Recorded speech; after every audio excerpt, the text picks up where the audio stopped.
For many years, I shared an apartment in London with my friend Sherlock Holmes.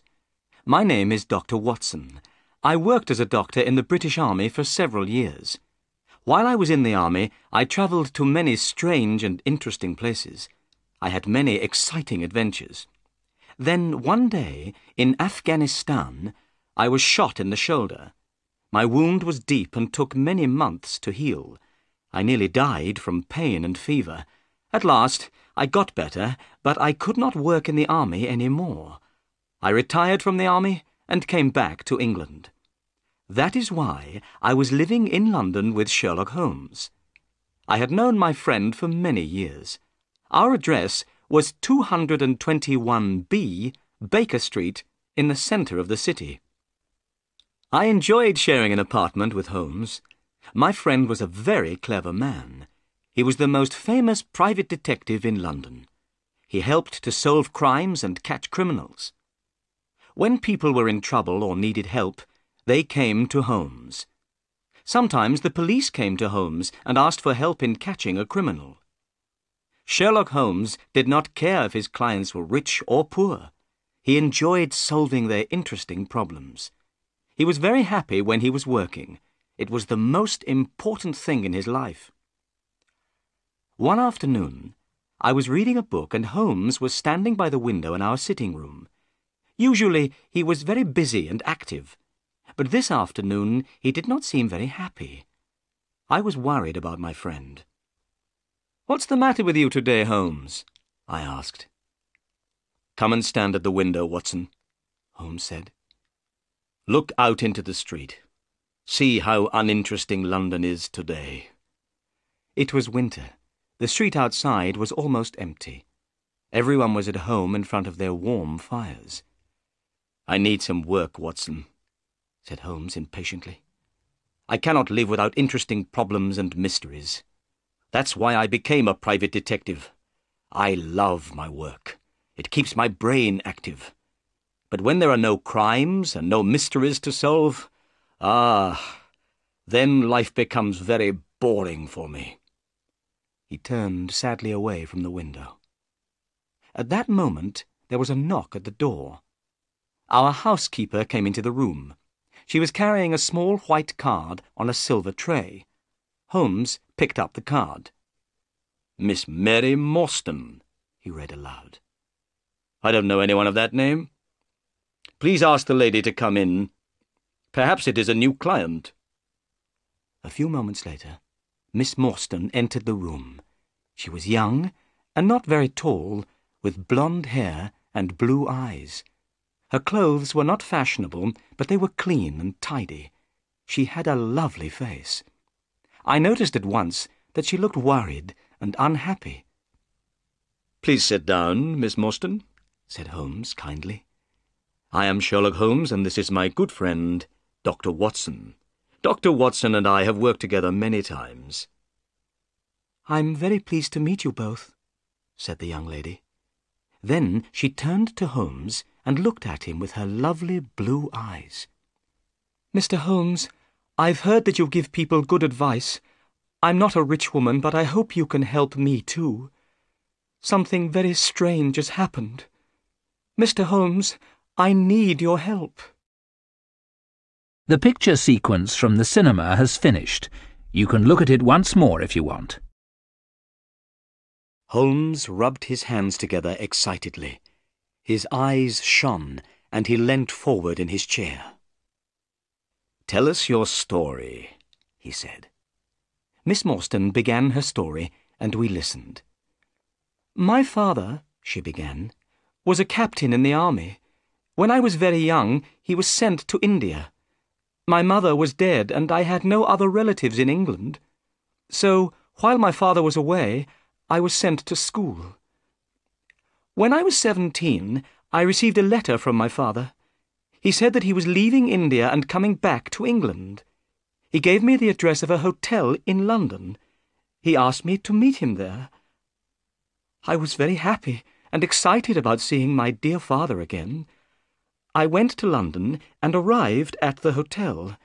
I asked for Captain Morstan, my father. But I was told by the hotel manager that my father was not there. He had gone out the night before and not returned. I waited all day and all night, but my father didn't come back to the hotel. Finally, I went to the police. They advertised for Captain Morstan in all the newspapers, but without success.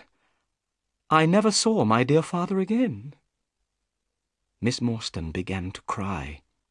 Holmes opened his notebook. "What was the date that your father disappeared?" he asked. "It was the 3rd of December, 1878. Nearly 10 years ago." "What happened to his luggage?"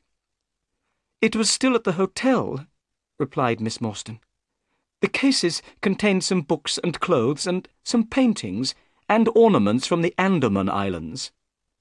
"The Andaman Islands? What are they?" I asked. "A small group of islands near the coast of India," said Miss Morstan. "There is a prison on one of the islands. My father was one of the officers in charge of the prisoners. He worked there for many years." "Did your father have any friends in London?" asked Holmes. "Only one, Major Sholto. He was also in charge of the prisoners in the Andaman Islands. The Major had retired from the army some time before my father disappeared. He was living in London, and of course I went to see him, but he didn't know that my father had arrived in England." "Your story is very interesting," said Holmes, rubbing his hands together once more. "Please, go on." 4 years after my father disappeared," continued Miss Morstan, "I saw an advertisement in the newspaper. The date was the 4th of May, 1882. To my surprise, the advertisement asked for the address of Miss Mary Morstan. It said that if I advertised my address, I would receive some very good news." "What did you do?" asked Holmes. "I advertised my address in the same newspaper. The next day, I received a small cardboard box. Inside the box was a lovely pearl, and I have received another 5 pearls since that day. They arrive every year on the same day. Look." She opened a flat box and showed us 6 beautiful pearls. "There was no letter with the pearls?" asked Holmes. "Nothing at all," replied Miss Morstan. Then she continued, "But the strangest thing of all happened this morning. That is why I came to see you. This morning I received a letter. Please read it." "Thank you," said Holmes. He took the letter and studied it carefully. Then he handed it to me. London, the 17th of November, 1887. Dear Miss Morstan, go to the Lyceum Theatre tonight at 7 o'clock. Stand outside the entrance on the left. If you are afraid, bring 2 friends. Do not bring the police. You have been deceived, but you will learn the truth tonight. Your unknown friend. "What can this letter mean?" asked Miss Morstan. "I'm afraid. What should I do, Mr. Holmes? You are a clever man and can give me good advice." Holmes jumped up excitedly. "We shall go tonight to the Lyceum Theatre. The 3 of us. You and I and Dr. Watson. The letter asks you to bring 2 friends with you. You will come with us, won't you, Watson?" "Of course," I said. "I'll be very happy to come." I was speaking the truth. I wanted to help Miss Morstan. "You are both very kind," said Miss Morstan. "Since my father disappeared, I have been alone in the world. I have no friends whom I can ask for help. What time shall we meet this evening?" Holmes looked at his watch. "It's now 3:30, he said. "Come back at 6 o'clock. Don't be afraid, Miss Morstan. This evening we'll come with you to the Lyceum Theatre. We'll meet your unknown friend, and we'll try to solve the mystery." "Thank you," said Miss Morstan. She smiled at us and left the room. "What a lovely woman," I remarked. "I'm going out now," said Holmes.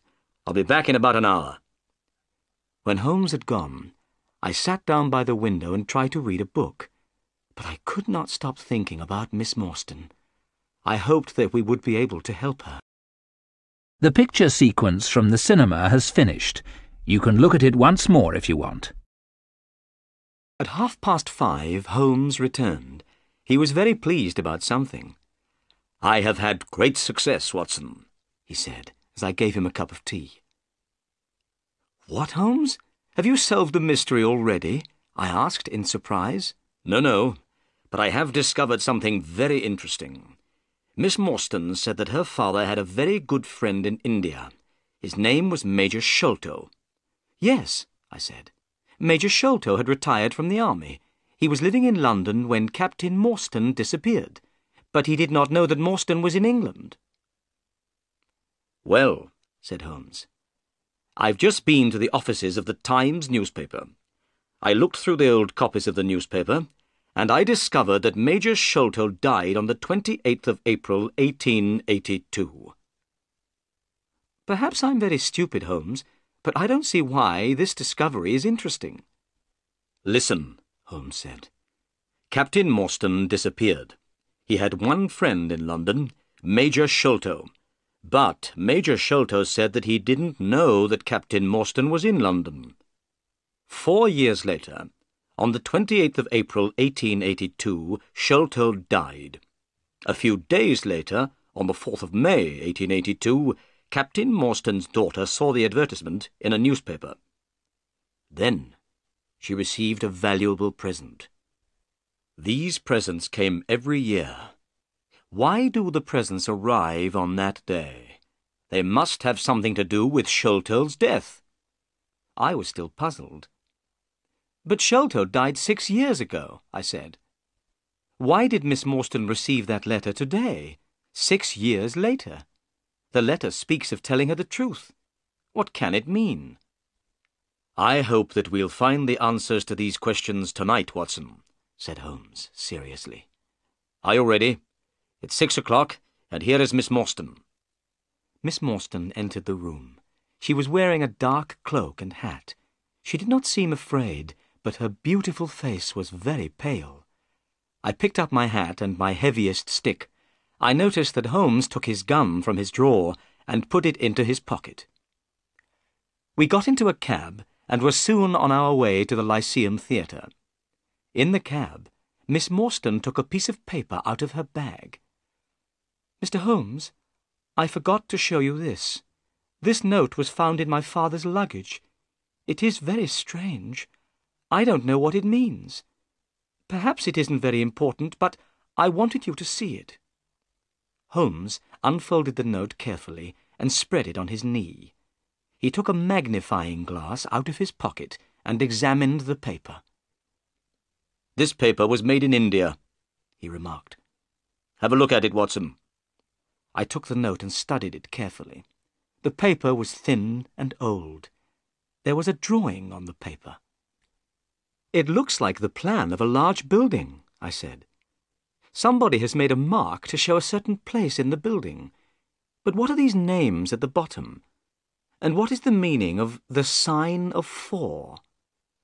"I don't understand what this note means," said Holmes, "but it might be important.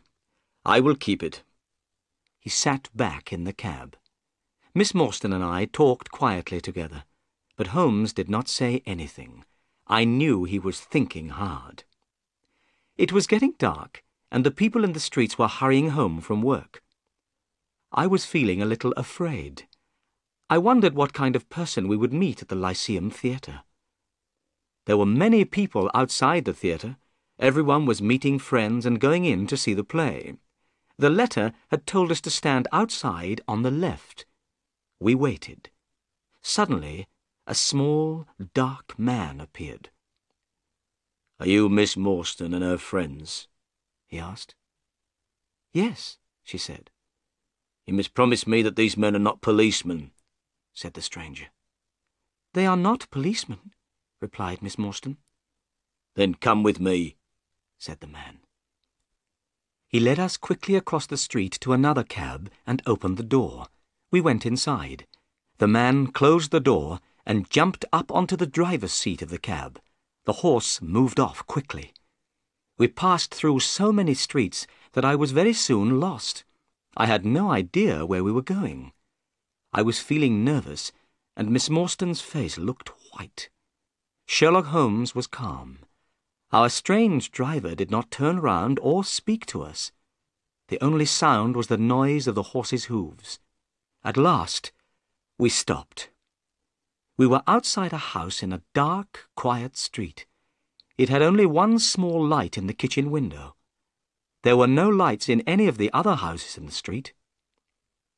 We knocked at the door.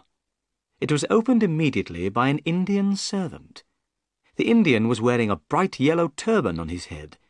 He had white clothes and a yellow belt. It was very strange to see such brightly coloured clothes in this quiet street in London. "My master is waiting for you," said the servant. As he spoke, we heard a man's voice. It came from one of the rooms inside the house. "Bring them in to me," the voice called. "Bring them straight in to me." The picture sequence from the cinema has finished. You can look at it once more if you want. We followed the Indian servant into the house. He stopped in front of an open door. "Come in! Come in!" said the voice.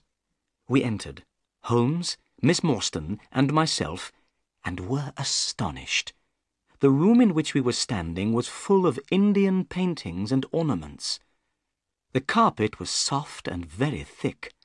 There were 2 large tiger skins on the walls. In the centre of the room stood a strange little man with a bald head. He was smiling, but he seemed very nervous. "My name," said the bald-headed man, "is Thaddeus Sholto. You are Miss Morstan, of course. And these 2 gentlemen?" "This is Mr. Sherlock Holmes, and this is Dr. Watson." "A doctor!" cried Thaddeus Sholto excitedly. "Oh, please could you listen to my heart? I'm very worried about my heart." I listened to his heart beating, but I could hear nothing wrong with it. "There's nothing wrong with your heart," I told him. "I'm so glad," said Thaddeus Sholto.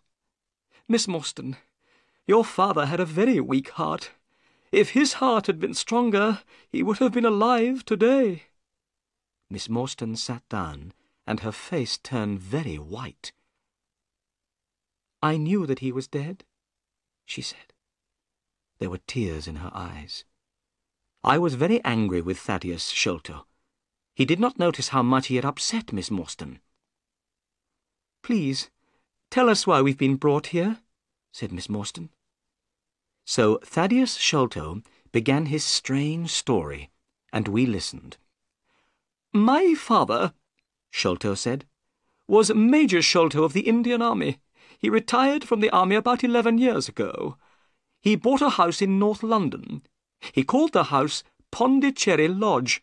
My brother, Bartholomew, and I were his only children. We knew that Captain Morstan, Miss Morstan's father, and our father had been very good friends in India. When we heard that Captain Morstan had disappeared, we were very upset. My brother, Bartholomew, and I also knew that our father was afraid of something. He never went out alone. He often spoke about a man with a wooden leg who followed him. He seemed very afraid of this man." "Did he tell you why he was afraid?" asked Holmes. "No, he didn't," Thaddeus Sholto replied. Then he continued with his story. "One day, in 1882, our father received a letter from India. This letter upset him very much. He became ill. Every day he grew weaker. At last, he was dying. He asked to see me and my brother Bartholomew. We went to his room. He told us to lock the door and come over to the bed. Then he held our hands and spoke to us. He said that he wanted to tell us the truth about Captain Morstan's death. He was the only person who knew this terrible secret. When father was in India with Captain Morstan, they found a great treasure. It was called the Great Agra treasure. The jewels in this treasure were worth more than £1,000,000. Father brought the Agra treasure back to England. Morstan followed him and came at once to the house to ask for his share. But the treasure had made Father greedy. He did not want to give any of it to Morstan. He wanted to keep it all for himself. Morstan became very angry. They had a terrible argument. Father knew that Morstan's heart was weak. Suddenly, the colour of Morstan's face changed. Father saw at once that Morstan was dead. He did not know what to do. He had not killed Morstan, but he was afraid that people would believe that he had killed Morstan. He decided to say nothing. He hid the body, and he also hid the great Agra treasure. Soon the news of Morstan's disappearance spread through London. Only our father knew the terrible truth. He told us as he was dying that he had been a wicked and greedy man. He said that he had acted very wrongly, but that he had paid for his crime. The Agra treasure never brought him happiness, only fear and guilt. Then he told us that Captain Morstan had a daughter called Mary. He asked us to listen carefully. Then he began to tell us where he had hidden the treasure. At that moment, a terrible change came over our father's face. He pointed at the window and cried out in a voice full of fear, "Keep him out! Keep him out!" My brother and I stared round at the window. We saw a horrible face looking in through the window. It was wild and had a black beard and cruel eyes. We rushed to the window, but the man had gone. When we went back to the bed, Father was dead. "What did you do then?" asked Holmes. "We ran out into the garden," replied Sholto. "We looked everywhere, but we found nothing. In the morning, we went to our father's room. We found that someone had been in the room during the night. There was a piece of paper on the bed beside my father's body, and on this paper some words were written. These words were, 'The sign of 4. The picture sequence from the cinema has finished. You can look at it once more if you want.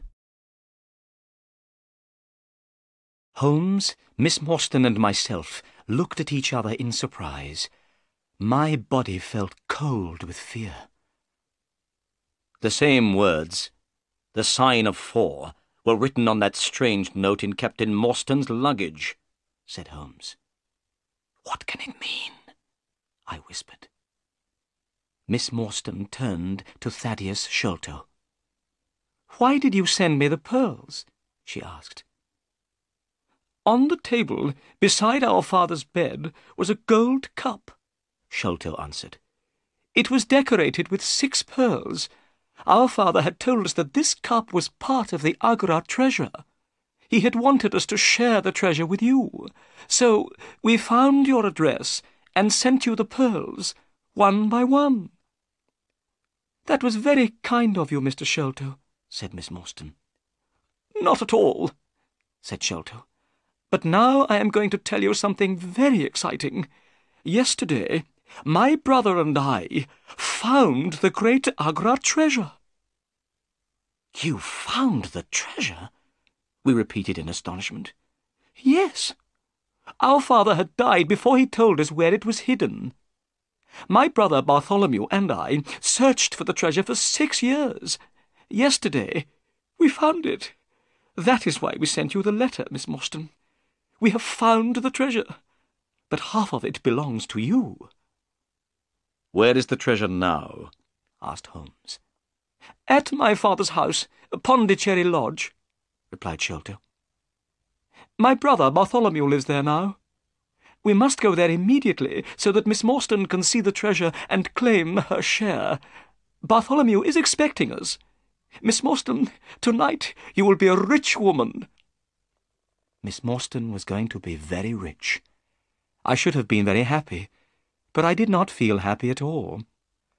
I had fallen in love with Miss Morstan, but I did not have very much money. If she became rich, I could not ask her to marry me. Thaddeus Sholto put on his coat. "Come," he said. "I have a cab waiting outside. It will take us to Pondicherry Lodge. We must not be late." It was a long drive to Pondicherry Lodge. The night was cold, and the moon was shining brightly. As we sat in the cab, Thaddeus Sholto continued to talk.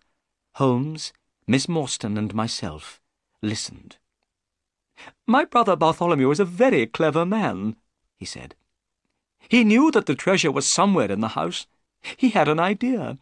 He measured the height of the house outside. It was 74 feet high. Then he measured the height of the rooms inside the house. He added the heights of the rooms together. The total was only 70 feet. There was extra space under the roof. My brother made a hole in the ceiling of the room on the top floor. He found a secret room. Inside this little room, the treasure chest was standing. Last night, I helped Bartholomew to lower the chest down into the room below. We opened the chest with a key which we found beside it." Thaddeus Sholto's voice became excited. "Inside the treasure chest were hundreds of beautiful jewels, diamonds, rubies, sapphires, and many others. They shone so brightly that they hurt our eyes. Miss Morstan, the Agra treasure is really wonderful. But here is Pondicherry Lodge. We have arrived. Soon you will see the treasure for yourself."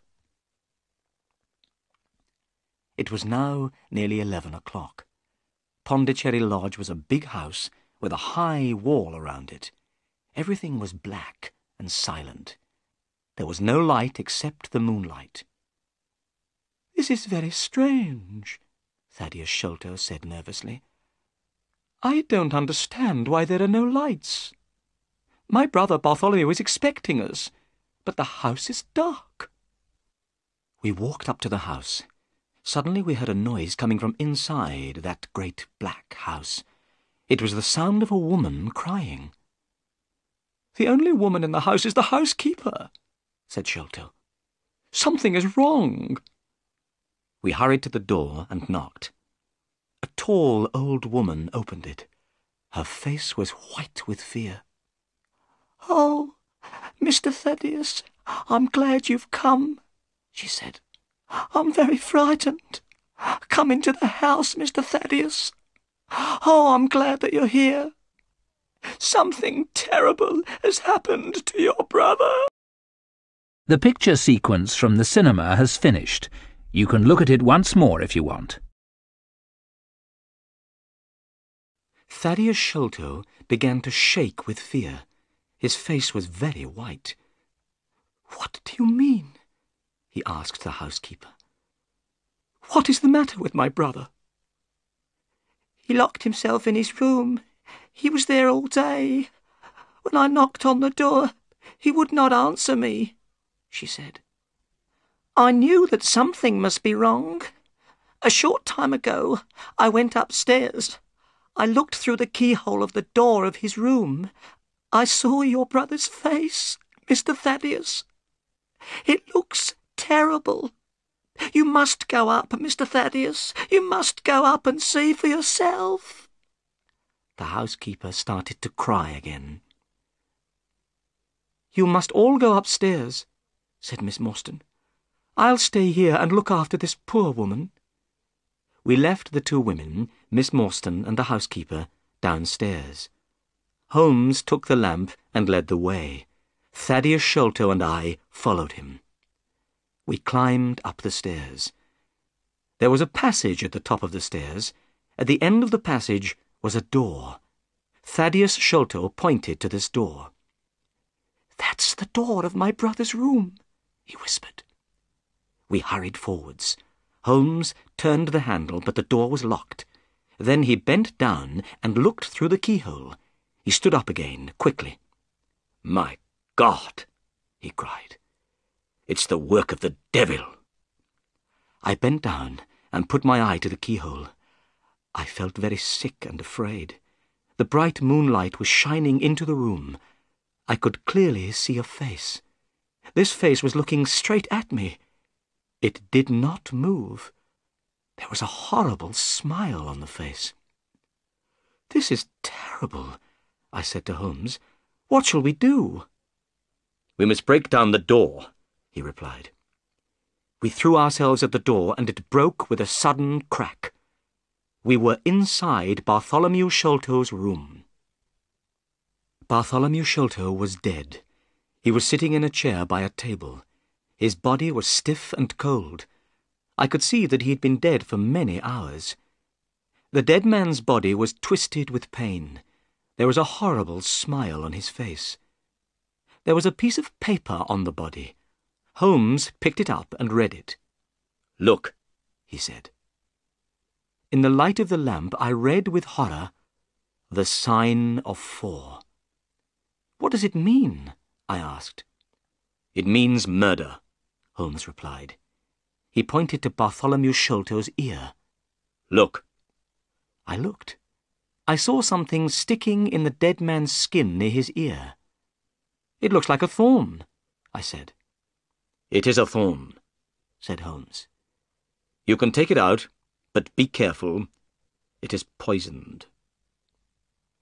I took the thorn between my finger and thumb. I pulled it away easily from the dead man's skin. I looked at it. It was hard and sharp. I saw that it had poison on it. "So, this is how Bartholomew Sholto died," I said. "What a terrible death! But who killed him, and why?" We had forgotten about Thaddeus Sholto. He was still standing in the doorway. Suddenly he gave a cry. "The treasure has gone," he said. "They've stolen the treasure. Look! Do you see that hole in the ceiling? We lowered the treasure down through that hole last night. After I had helped my brother with the treasure, I left him here in this room. I was the last person to see my brother alive. I heard him lock the door as I came downstairs." "What time was that?" asked Holmes. "It was 10 o'clock, and now my brother Bartholomew is dead, and the great Agra treasure has gone." The picture sequence from the cinema has finished. You can look at it once more if you want. "Go to the police station, Mr. Sholto," said Holmes. "Ask the police to come quickly. Dr. Watson and I will wait here." Thaddeus Sholto turned away. We heard him going downstairs. "Now, Watson," said Holmes, "we have some work to do before the police arrive. We must find out how the murderer got into the room. The door was locked, but what about the window?" He carried the lamp to the window and examined the window-sill carefully. "Look," he said. "Someone has come in by the window. Here is the print of a foot on the window-sill. And here is a round mark. And look, on the floor. Here is another footprint and another mark. And again by the table. See, here, Watson." I looked at the marks. Some were footprints, but some were in the shape of small circles. "Those are not footprints," I said. "No," replied Holmes. "They are the marks made by someone with a wooden leg." "Someone with a wooden leg?" I said. "Holmes, Thaddeus Sholto told us that his father was afraid of a man with a wooden leg." "Yes," said Holmes. "but the wooden-legged man was not alone. Someone else has been here too. Look outside." We both went to the window and looked down. "We are very high up," said Holmes. "A man with a wooden leg would not be able to climb here by himself. 2 people came into this room. We will call them number 1 and number 2. Number 2 is the wooden-legged man. But who is number 1? And how did he get in?" I looked round the room. I thought quickly. Then suddenly I knew the answer. In the ceiling of the room was a hole. Thaddeus Sholto had told us that his brother had made this hole. The Agra treasure had been hidden in the secret room above. The two Sholto brothers had lowered the treasure chest through this hole the night before. A set of steps was standing beneath the hole. On the floor by the set of steps was a rope. Number 1 must have looked through the hole in the ceiling, I said. He saw Bartholomew Sholto sitting on the chair below him. He killed Sholto with a poisoned thorn. Then he must have taken the rope, opened the window, and thrown the end of the rope down into the garden. His friend, number 2, the wooden-legged man, must have been waiting below. Number 2 climbed up the rope with the help of number 1. The murderers then lowered the treasure chest to the ground with the rope. Number 2 climbed down the rope. Number 1 got out of the room through the hole in the ceiling. Excellent, Watson, said Holmes. We shall now go up and have a look at the secret room. Perhaps we can find out more information about number 1. We climbed the steps and found ourselves in a small dark room without any windows. There was thick dust on the floor. It was here that the treasure had been hidden for so many years. Look, said Holmes. there is a small door in the roof. That is how number 1 got in. Then Holmes shone the lamp down at the floor. By the light of the lamp, I saw that the floor was covered with many footprints. They showed very clearly in the thick dust. They were the prints of bare feet. But they were not the footprints of an ordinary man. They were extremely small. Suddenly, a horrible thought came into my mind. "Holmes," I whispered, "a child has done this terrible thing." Holmes did not answer. He was still studying the tiny footprints. Finally, he spoke. No, he said slowly. I don't think it was a child. Look at this footprint. Look at the marks of the toes. They are very wide apart. It is not a child's footprint. It is a man's. They are the prints of a tiny man. "Do you mean a dwarf?" I asked in surprise. I will show you, replied Holmes. Let's go into the room again. Let's examine once more the poisoned thorn which killed Bartholomew Sholto. In the room below, I picked up the thorn. I held it carefully between my fingers. I felt afraid. It was long and sharp. Now then, said Holmes, what do you think about this thorn? Is it an English thorn? No, I said. It certainly is not. You see, said Holmes, already we begin to know many things about murderer number 1. He is a very small man, in other words, a pygmy, from some foreign land. He is very strong and can climb great heights easily. He is also extremely dangerous. He kills people by shooting them with poisoned thorns. The picture sequence from the cinema has finished. You can look at it once more if you want. I looked at Holmes in astonishment. "How strange," I said. "Why are a pygmy and a wooden-legged man working together? Who are these people, Holmes, and why did they kill Bartholomew Sholto?" They wanted the treasure, of course, answered Holmes. Last night, Bartholomew Sholto was sitting in this room with the treasure.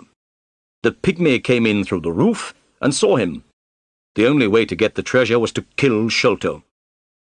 "And what about the paper with the sign of 4? I asked. "It must mean revenge," Holmes answered. "Remember that a paper from the sign of 4 was also found on the dead body of Major Sholto. I don't know why someone wants revenge on the Sholto family, but we know that someone wanted revenge. They also wanted the treasure, and they were prepared to kill the Sholtos, father and son, to get the treasure." Holmes took out his magnifying glass and started to examine the room again. There were some bottles and tubes in one corner of the room. Bartholomew Sholto must have been interested in chemistry. A glass tube had broken, and a dark liquid had spilled onto the floor. Holmes gave a loud cry of joy. "Come here, Watson," he said. "What can you smell?" I walked over. Suddenly, I smelled something very strong and unpleasant. The smell was coming from the dark liquid on the floor. "It smells like tar," I said. "It is similar to tar," Holmes answered. "It is creosote." He was smiling and rubbing his hands together. "Why are you so pleased?" I asked. Holmes pointed to the floor. I saw a clearly marked small footprint. I realized that the pygmy had stepped in the creosote. "I know a dog which loves the smell of creosote. It will follow this smell for miles and miles," said Holmes. "We'll catch these murderers now." Just then, we heard footsteps and loud voices outside the room. "It's the police," said Holmes. As he spoke, a fat man in a grey suit entered the room. His face was red and his eyes were small and bright. He was followed by a policeman in uniform and by Thaddeus Sholto. I'd never seen the fat man before, but Holmes seemed to know him well. "Good evening, Inspector Jones," said Holmes politely. "Don't you remember me?" The fat man stopped and stared. He was not very pleased to see Holmes. "Why, yes, of course," he said. "You are Mr. Sherlock Holmes, the private detective. Yes, I remember you well. This is an interesting crime, Mr. Holmes. A man has been murdered, and jewels worth £1 million are missing. What do you think happened?" "Well," began Holmes, but Inspector Jones did not want to listen to my friend. He thought his own ideas were better. "Listen, Mr. Holmes. I will tell you what I think," he said importantly. "This man, Thaddeus Sholto, tells me that he was with his brother last night. They discovered the treasure together. He was the last person to see his brother alive. Now, I think that Thaddeus Sholto killed his brother. Then he ran off with the jewels." "Oh, no, it isn't true," cried Thaddeus Sholto. "What about the poisoned thorn in the dead man's skin?" asked Holmes. "And the paper with the sign of 4? "The thorn belongs to Thaddeus Sholto," replied Jones quickly. "I don't think the paper is very important. Perhaps it's a trick. But wait a moment. What's that up there? I see a hole in the ceiling. I must have a look." Inspector Jones went quickly up the steps. We heard him moving about noisily in the room above. Then he came down again. He was hot and dusty. "I know everything now," he cried. "I have found a door which leads out onto the roof. That was how Thaddeus Sholto escaped." "But the footprints," began Holmes. Inspector Jones was not listening. He had not noticed the tiny footprints. He turned to Thaddeus Sholto. The poor man was shaking with fear. "Mr. Sholto," said Jones, "I arrest you for the murder of your brother." "I didn't do it," Thaddeus cried. "Please, Mr. Holmes, believe me." "Don't worry, Mr. Sholto," said Holmes. "I know that you didn't kill your brother. I will find the murderer." Inspector Jones turned to Holmes angrily. "Listen, Mr. Holmes," he said. "This is a matter for the police. It has nothing to do with you. Good night, gentlemen." Inspector Jones and the policeman took Thaddeus Sholto away. A few minutes later, the house was quiet again.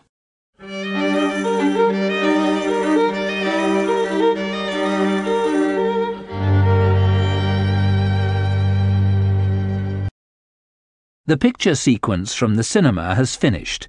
You can look at it once more if you want. "The police don't want my help, Watson," said Holmes, as soon as the inspector had gone.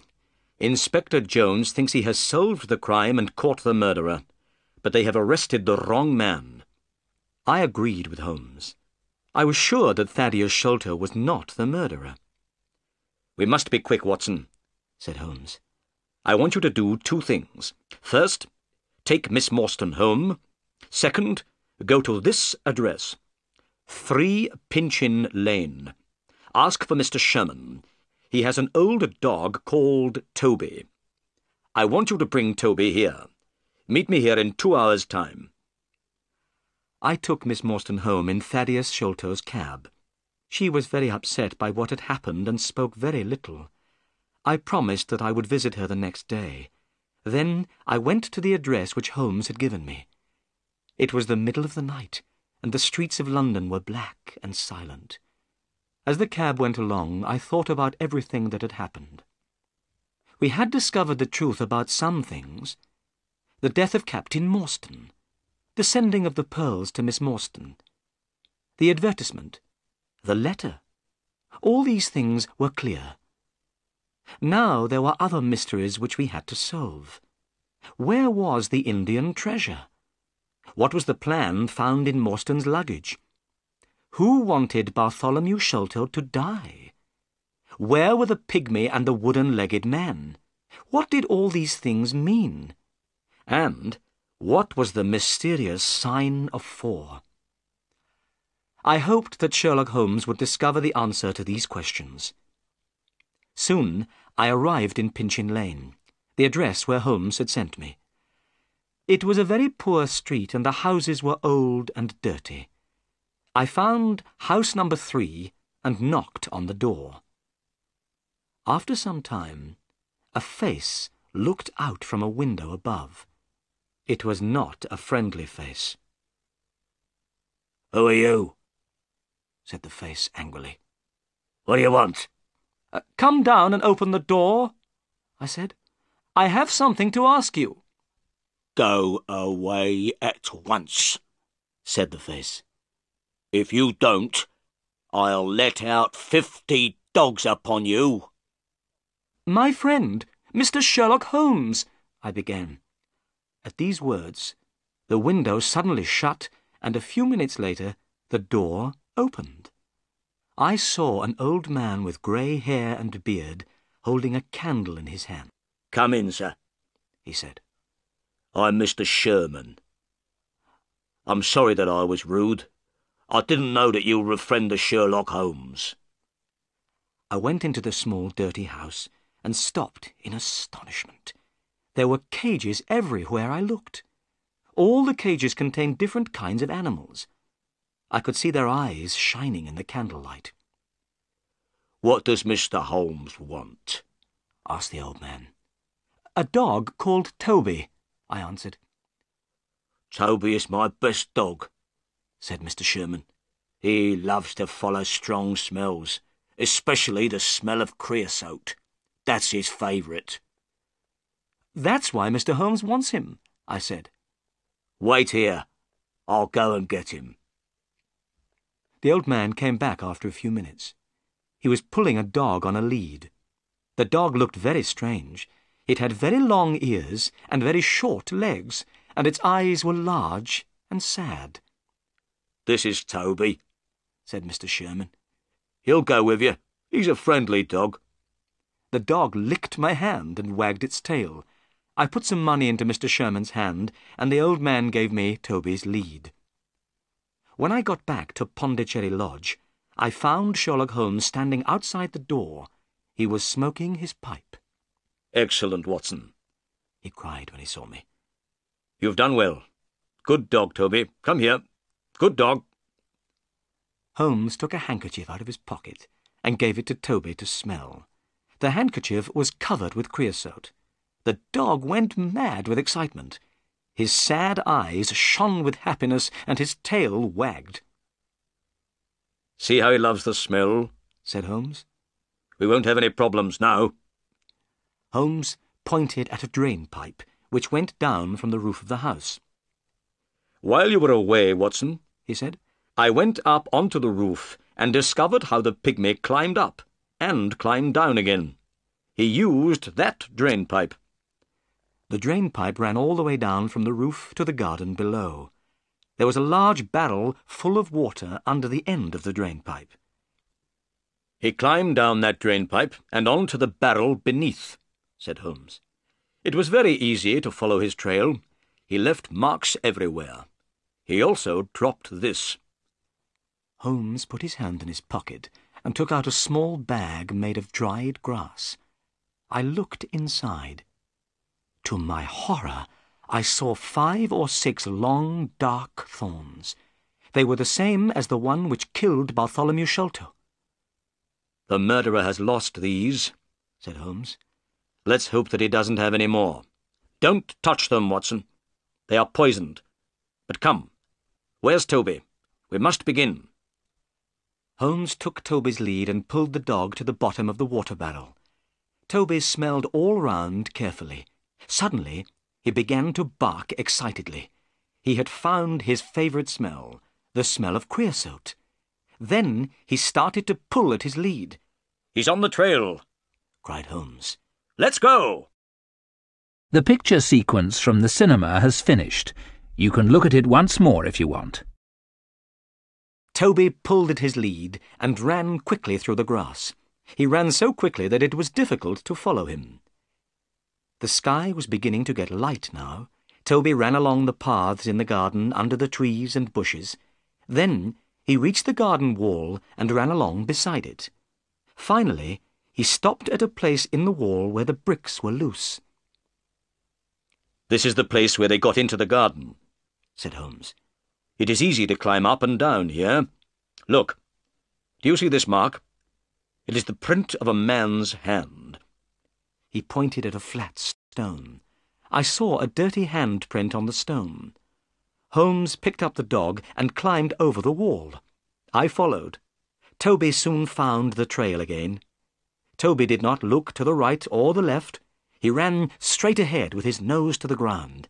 He loved the smell of creosote. Nothing could stop him from following it. As we hurried along, I thought about the wooden-legged man and the pygmy. I wondered what would happen when we found them. I knew that they were dangerous. I wished that I had brought my gun with me. Toby was still following the trail. Now we were passing through small, narrow streets. The people were just beginning to wake up.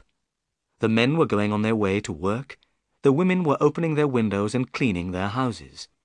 Suddenly, Toby ran down a path. This path led straight down towards the River Thames. Soon the river appeared in front of us. Toby ran faster and faster.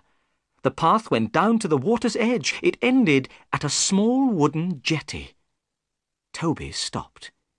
He ran backwards and forwards trying to find the smell. He looked up at us sadly with his large eyes. He did not know what to do. "They've got into a boat here," said Holmes. There was a small house beside the jetty. A notice was hanging from one of the windows. On it was written in large letters, "Mordecai Smith, Boats and Steam Launch for Hire." There was no one on the jetty. Several small boats were near the jetty on the bank of the river. Holmes looked at these boats. "I wonder where the steam launch is," he said. "I think we must ask a few questions." He knocked loudly at the door of the house. A large woman with a red face opened it. A child was crying somewhere inside the house. I saw that the woman was very upset about something. She had been crying. "Good morning," said Holmes politely. "Are you Mordecai Smith's wife?" "Yes," replied the woman. "What do you want?" "Could I speak to your husband, please?" asked Holmes. "No, you can't. He isn't here. I haven't seen him since yesterday morning." "Oh," said Holmes. "I wanted to hire a boat." "Well, perhaps I can help you," said Mrs. Smith. "Which boat do you want?" "I wanted to hire the steam launch. I have heard it is a very good boat. Let me see, what's the name? "The Aurora, sir," said Mrs. Smith. Oh, yes, that's right. I remember now. But where is the Aurora?" said Holmes, looking around. I don't see a steam launch anywhere. Oh, sir, my husband has gone in the Aurora, Mrs. Smith replied, and burst into tears. I'm very worried about him. I don't trust that wooden-legged man. What wooden-legged man, Mrs. Smith? Asked Holmes in a surprised voice. I don't know who he is, sir, but my husband went with the wooden-legged man in the Aurora yesterday morning and hasn't come back. The picture sequence from the cinema has finished. You can look at it once more if you want. I'm very sorry to hear that, Mrs. Smith, said Holmes. Tell me, was this wooden-legged man alone? I don't know, sir. I didn't see anyone else, but it was very dark. It was 3 o'clock in the morning. I could not be sure. What does the Aurora look like? Asked Holmes. The Aurora is black, sir, with 2 red stripes down each side. It has a black funnel with a white stripe. The Aurora is the fastest boat on the river, answered Mrs. Smith. Holmes looked worried. That's very interesting, he said. Try not to worry about your husband, Mrs. Smith. I am going up the river myself. If I see Mr. Smith, I will tell him that I have seen you. Goodbye. Goodbye, and thank you, said Mordecai Smith's wife. She had stopped crying. She went inside her house and closed the door.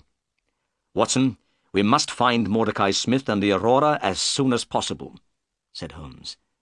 Mordecai Smith and the wooden-legged man are working together. Smith has taken the 2 murderers in his steam launch. They are all hiding somewhere on the river. It will be easy to find them, I said. You must tell the police at once. Holmes shook his head.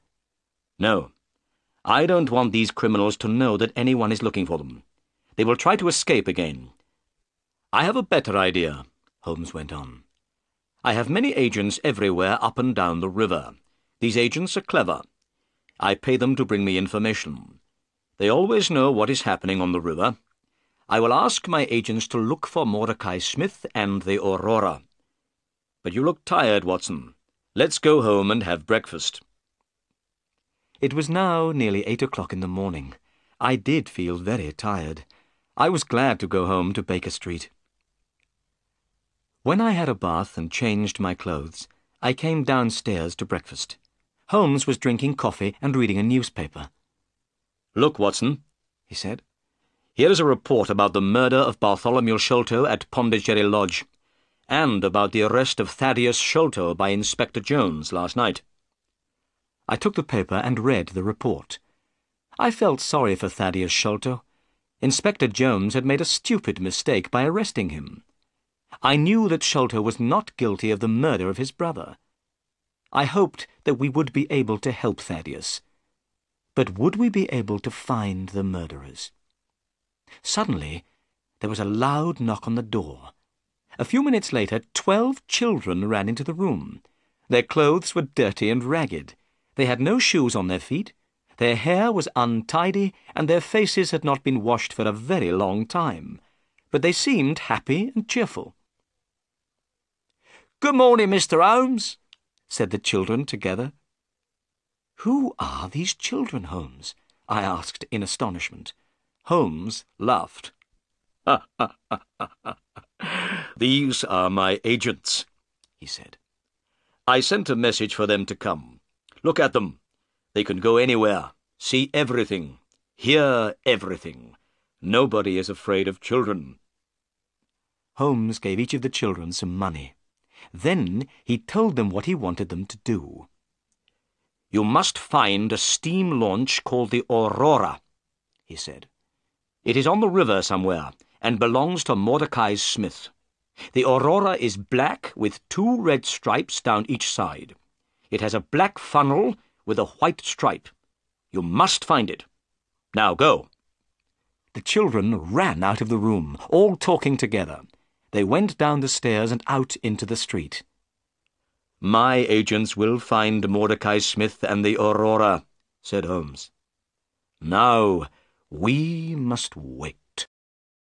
The picture sequence from the cinema has finished. You can look at it once more if you want.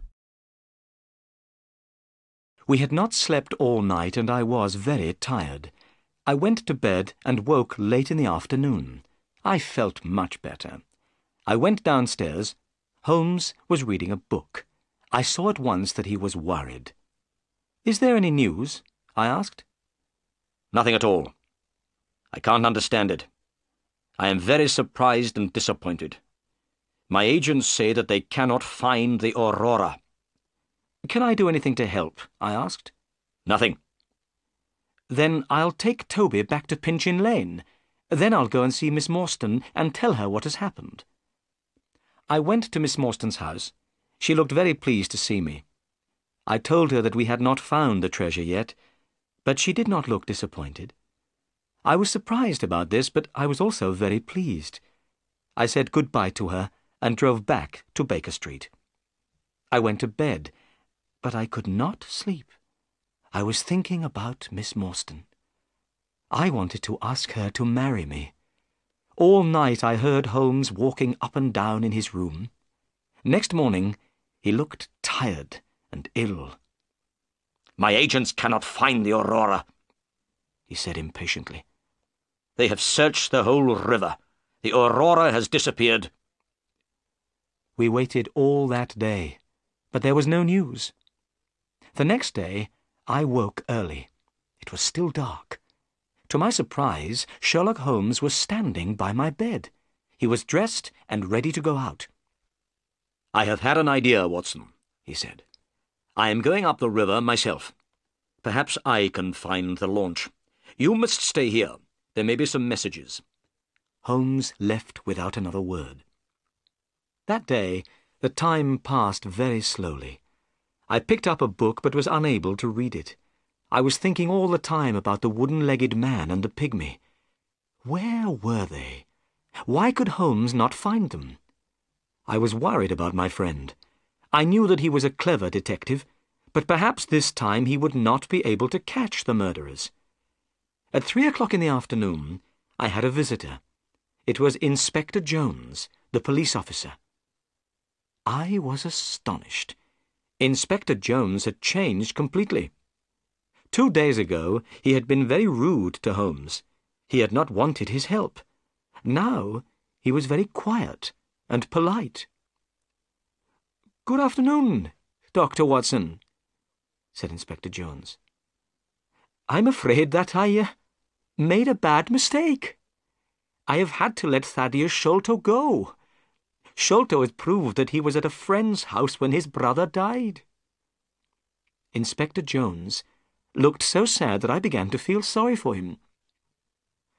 "I've received a telegram from Sherlock Holmes," the inspector went on. "Here it is." I took the telegram and read it. Inspector Jones, go to Baker Street at once. Wait for me there. I know where Sholto's murderers are hiding. Come with us tonight if you want to catch them. Holmes. "That's excellent," I cried. "Forget about Thaddeus Sholto. You'll soon have some other prisoners, Inspector Jones." At that moment, the door opened and Holmes came into the room. He was smiling. "What news?" we asked together. I know where the Aurora is, Holmes replied. It wasn't on the river at all. The Aurora has been hidden in a boatyard near the river for 2 days. I knew the launch at once. Mordecai Smith, the owner, was there too. He was talking to someone, and he was speaking very loudly. He said that he had to have the Aurora ready for 8 o'clock tonight. His 2 gentlemen were leaving for America. Their ship was waiting for them out at sea, and they must not be late. I knew immediately what they were planning to do, went on Holmes, and I know what we must do. Inspector Jones, will you help me? "I was wrong before, and you were right," said Jones sadly. "I didn't listen to you then, but I'll help you now." Good, said Holmes. We need a fast police launch, as fast as the Aurora. It must be ready this evening. and 2 or 3 strong policemen to come with us." "I'll arrange all this," said Jones. "Excellent," said Holmes. "Tonight, the 3 of us, you and I and Dr. Watson, will be on the police launch. We will be waiting outside the boatyard at 8 o'clock. We'll be ready for the Aurora when she comes out. We'll catch the murderers, and we'll get the treasure." The picture sequence from the cinema has finished. You can look at it once more if you want. At 7 o'clock that evening, the 3 of us, Inspector Jones, Holmes, and myself, went down to the river. Both Holmes and I had guns in our pockets. Inspector Jones had promised to let us use the police launch. This launch was now waiting. 4 strong men were on board the launch. Soon we were moving quickly down the River Thames. The police launch was very fast. We passed all the other boats on the river without difficulty. This pleased Holmes very much. By 8 o'clock we had arrived opposite the boatyard where the Aurora was hidden. It was now dark. We waited. 10 minutes passed. Suddenly a launch came out of the boatyard. It was black, with 2 red stripes. It was moving very quickly. "That's the Aurora," cried Holmes. "Follow it, quickly! Faster! Faster! We must catch them!" We were going so fast that the police launch started to shake, but we could not get near to the Aurora. The chase became more and more exciting. We went in and out between other boats. Many times I closed my eyes. I was sure that we would hit something. At last we got closer to the Aurora. Inspector Jones turned on a light and shone it on the Aurora. "Stop!" he cried. "Stop! We are the police!" In the lamplight we could see some men on board the Aurora. One man was sitting at the back of the launch. Beside him was a strange, dark shape. We could also see Mordecai Smith, the owner of the Aurora. He was working as hard as he could. He was trying to make the engine of the launch go faster. Inspector Jones shouted again, "Stop!" Suddenly, the man at the back of the Aurora stood up. He shouted at us angrily. He was a big, strong man. Then I noticed that his right leg was missing. There was a wooden stump in its place. This was the wooden-legged man. At the sound of the man's voice, the strange dark shape beside him moved. It was a small, dark man, the smallest man I have ever seen. But the pygmy's head was large. His face was hard and cruel. As soon as Holmes saw the pygmy, he took out his gun. I did the same. "Shoot him if he moves his hand," said Holmes. At that moment, the pygmy put a short piece of wood to his lips. We fired our guns together. The pygmy fell backwards into the water with a terrible cry. The wooden-legged man turned the Aurora towards the bank of the river. As soon as the Aurora touched the bank of the river, he jumped out. It happened so quickly that we were not able to slow down and stop the police launch. The man had landed in the soft, wet mud of the river bank, but his wooden leg had stuck in the mud. He could not move. We managed to turn the police launch round. We went towards the wooden-legged man and threw him a rope. Then we pulled him up over the side of our launch. Mordecai Smith was still on the Aurora, but he did not try to escape. We tied the Aurora to our launch. The chase was over. On the deck of the Aurora there was a big, heavy chest. We were sure that it contained the Agra treasure. We carried the heavy box onto the police launch. Suddenly, Holmes stopped and pointed. "Look," he said. I looked where Holmes was pointing. I saw one of the pygmy's poisoned thorns. It was fixed in the wood where Holmes and I had been standing. The poisoned thorn had passed through the air between us. Holmes was smiling, but I felt cold and sick. We had escaped a horrible death. As we went back up the river, we shone our light on the water. We were looking for the body of the pygmy, but we saw nothing. His body still lies somewhere at the bottom of the River Thames.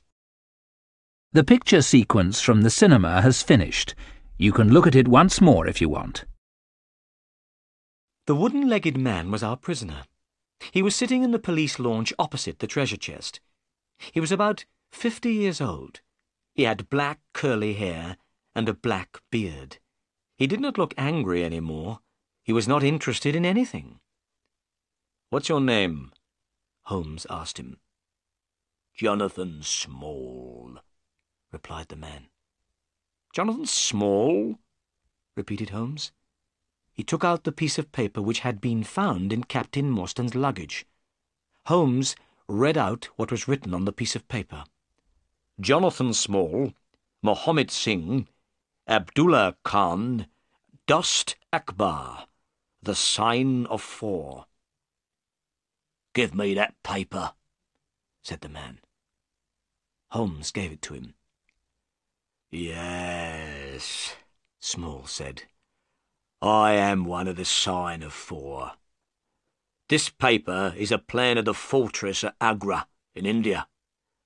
My 3 friends and I found the treasure many years ago. Tonight I have lost the Agra treasure, and you have killed my dear friend, Tonga. I'm not sorry about the deaths of Sholto and his son. I'm not sorry about anything. Do what you like with me." "You will tell us your story later," said Holmes. "But first, Watson, will you take the treasure to Miss Morstan?" "I shall be pleased to do that," I said. But I was not speaking the truth. I did not want to take the treasure to Miss Morstan. I did not want her to become a rich woman. "Inspector Jones and I will take our prisoner to Baker Street," said Holmes. "We'll meet you there, Watson." Then Holmes turned to Jonathan Small. "But where is the key of the treasure chest?" "At the bottom of the river," replied Jonathan Small. "Why did you throw it away?" cried Inspector Jones angrily. "You've made things very difficult for us." Jonathan Small did not speak. He did not care what Jones said. When we got to the jetty, I got out of the launch with the treasure chest. I found a cab and drove to Miss Morstan's house. Miss Morstan was sitting by the window. She was wearing a pretty white dress, and her hair was shining brightly in the lamplight. "How nice to see you," she said when she saw me. "Do you have any news?" "I've brought something better than news," I said, trying to speak happily. "I've brought the Agra treasure." I put the heavy chest down on the table. Miss Morstan did not look very excited. "So, this is the famous Agra treasure," she said. "Yes," I replied. "Half of it belongs to you, and half to Thaddeus Sholto. You are a rich woman now, Miss Morstan." "The treasure can wait," she said. "First, I want to hear all about your adventures. Please sit down and tell me everything." So I told her everything that had happened. I told her how Holmes found the Aurora. I told her about Inspector Jones and Thaddeus Sholto. I told her about the chase on the river, the death of the pygmy, and how we had caught Jonathan Small. "How brave you are," she said. "I didn't know that you were in such terrible danger." "It's finished now," I said. "Let's open the treasure chest. There isn't a key. How can we open the chest?" Miss Morstan left the room and came back with a heavy metal bar. I took the bar and put it under the lid of the chest. Then I turned it, and the lid opened. I lifted up the lid. My hands were shaking. We both looked inside. Then we looked at each other in astonishment. The chest was empty. The chest was made of very thick iron. This was why it was so heavy. "The treasure is lost," said Miss Morstan quietly. "Thank God," I said. "Why do you say thank God?" asked Miss Morstan. "Because now I can ask you to marry me," I replied, holding her hand. "Because I love you, Mary. Now you are not going to be rich, so I can tell you my feelings. That is why I said, thank God. Then I say thank God too, she whispered. The picture sequence from the cinema has finished. You can look at it once more if you want. When I got back to Baker Street, Holmes, Inspector Jones, and the prisoner Jonathan Small were all waiting for me. I showed them the empty treasure chest. Small began to laugh. "Where is the treasure, Small?" shouted Jones angrily.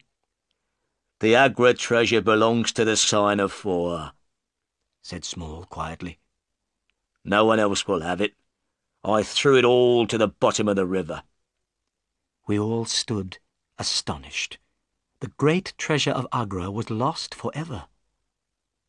"The Agra treasure is unlucky," said Small. "It has never brought happiness to anyone. It brought death to Captain Morstan. It brought fear and guilt to Major Sholto.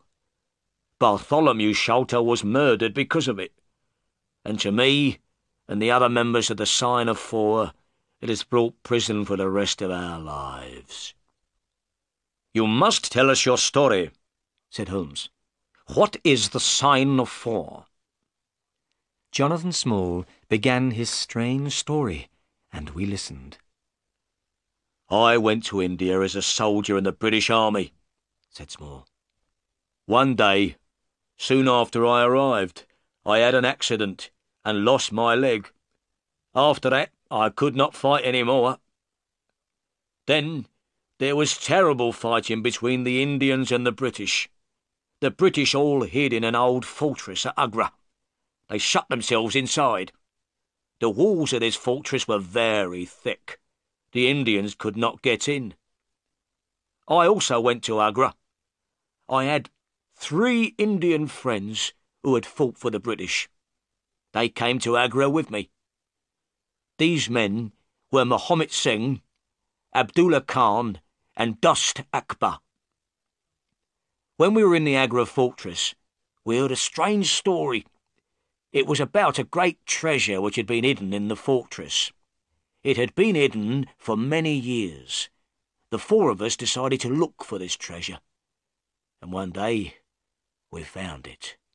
It was hidden under the floor in a secret room. We were astonished by what we had found. We had never seen so many beautiful jewels. The 4 of us decided not to say anything about what we had found.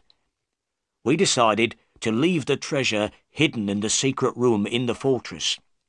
When the fighting was finished, we would be able to take the treasure away with us. We made a promise to each other. We agreed that we would always work together. We would share the treasure between us. We became the Sign of Four. But a terrible thing happened. 2 British soldiers were killed in a fight. We had not killed them, but we were arrested for their murder. We were sent to prison in the Andaman Islands. "Is that where you met Major Sholto and Captain Morstan?" asked Holmes. "Yes," said Small. "Sholto and Morstan were the officers in charge of the prisoners there. We were in a terrible situation. We knew where the Agra treasure was, but we were not able to go and get it. We were prisoners. Also, we were afraid that someone else might find the treasure. We did not know what to do. At last, we told Sholto and Morstan about the great treasure. We asked them to help the 4 of us to escape. When we were free, we would get the treasure and share it with them. But Sholto said that he did not believe us. He said he did not know if we were speaking the truth. Sholto did not know if the treasure would be there. He said he would go to India. If he found the treasure, he would come back. He would help us escape from prison. Sholto asked the 4 of us to give him a plan of the fortress at Agra. We did not want to give Sholto the plan. I didn't trust him. But in the end, we had to agree. We gave one plan to Sholto and another to Morstan. Sholto went to India, but he never came back. He found the treasure and took it to England. He stole it from the Sign of Four and also from his friend Morstan. And from that day, I decided to have revenge on Sholto." Small was silent for a few moments. He was thinking about what Sholto had done. Then he went on with his story. "I made friends with one of the people of the Andaman Islands," he said. "The people there are pygmies. They are very small, but they are very brave. One day, I found one of these pygmies lying under a tree. He was very ill. I looked after him. He slowly got better. He became my friend. His name was Tonga. Tonga helped me to escape from the islands. He had a small boat. One dark night, we put lots of food into the boat, and we sailed together from the Andaman Islands." Holmes had been listening carefully while Small told his story. Now he spoke. "Ah, I understand," he said. "Major Sholto received a letter. What was written in the letter frightened him to death. It must have been the news of your escape which killed him." Small went on with his story. "At last Tonga and I reached London, but I was too late to have revenge on Sholto. Sholto was dying. He saw my face at the window. That night I got into his room and left a message. It was from the Sign of Four. Tonga and I waited 6 years. We watched Pondicherry Lodge and Bartholomew Sholto carefully. When Bartholomew Sholto found the treasure, we knew about it immediately. With Tonga's help, I got into his room. Tonga killed Bartholomew Sholto with a poisoned thorn. We took the treasure, left the paper, and went. I had paid Mordecai Smith to take us to a ship. We were planning to go to America, but now everything has changed. Tonga is dead, and I am your prisoner, and the Agra treasure is lost forever." We were all silent. We were thinking of the great treasure which was lost in the mud at the bottom of the River Thames. Perhaps it was better there. "Dr. Watson," said Holmes, when Inspector Jones had taken Small away. "That is the end of our adventure." "Yes," I said, "but I have some very good news. Miss Morstan and I are going to get married." "Excellent," said Holmes. "The Agra treasure has at last brought happiness to someone."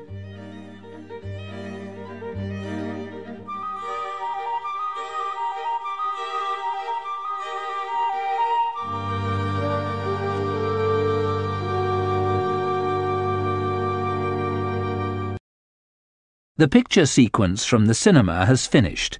You can look at it once more if you want.